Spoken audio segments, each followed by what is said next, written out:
conversar um pouco sobre a terceira viagem missionária do apóstolo Paulo. A terceira viagem missionária começa no versículo 23 do capítulo 18 do livro de Atos dos Apóstolos.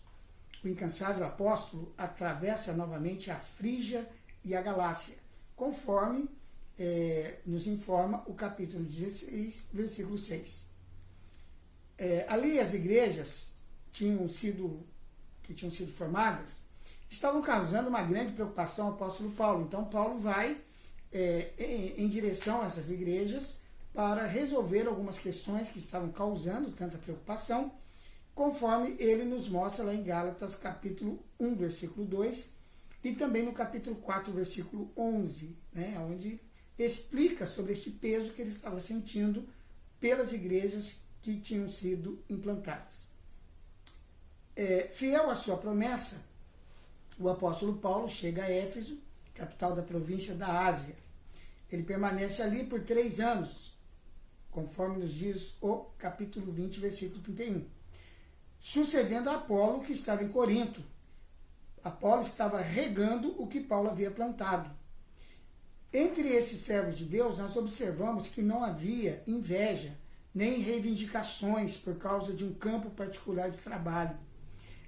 Eles trabalhavam em harmonia. Eventualmente havia alguma diferença de opinião, mas não havia esse sentimento de um querer pegar o lugar do outro, sabe? Aquela história de puxar o tapete. Isso não havia entre eles. Eles trabalhavam em unidade, trabalhavam pensando no progresso, no avanço do reino de Deus. Os efésios, até então, somente conheciam o batismo de João, um preparativo para que os judeus arrependidos recebessem o Messias que reinaria sobre a terra. Eles estão ensinando agora que o cristão era diferente, certo? Diferente dos discípulos de João. Por quê? Porque o cristão ele tem uma posição celestial. Pelo Espírito Santo ele tem um relacionamento com um Cristo morto e ressurreto. Essa é a verdade que caracteriza especialmente a epístola aos Efésios. Assim a palavra do Senhor crescia e prevalecia poderosamente, não somente por causa dos milagres realizados pelos apóstolos, mas também pela sua autoridade sobre os corações. Ela levava os crentes a confessar o que haviam feito e a renunciar publicamente à prática da magia.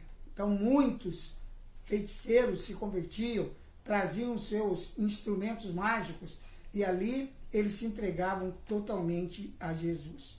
Cheios do primeiro amor, esses efésios não queriam mais ser cúmplices nas obras infrutíferas das trevas, conforme Paulo declara em Efésios capítulo 5, versículo 11.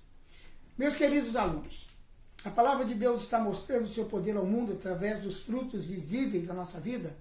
Essa é a questão que Paulo deixa muito clara para nós pensarmos com as suas viagens missionárias.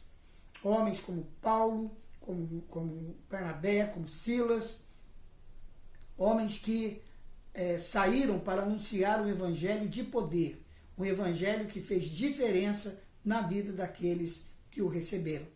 Eu quero desafiar você a ser um missionário também onde Deus o tem implantado.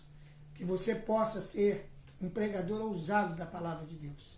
Hoje, tal como naqueles dias, temos inúmeras pessoas aguardando esses missionários que pregam o evangelho da graça e levam as pessoas a ter uma vida transformada pelo poder do Espírito Santo.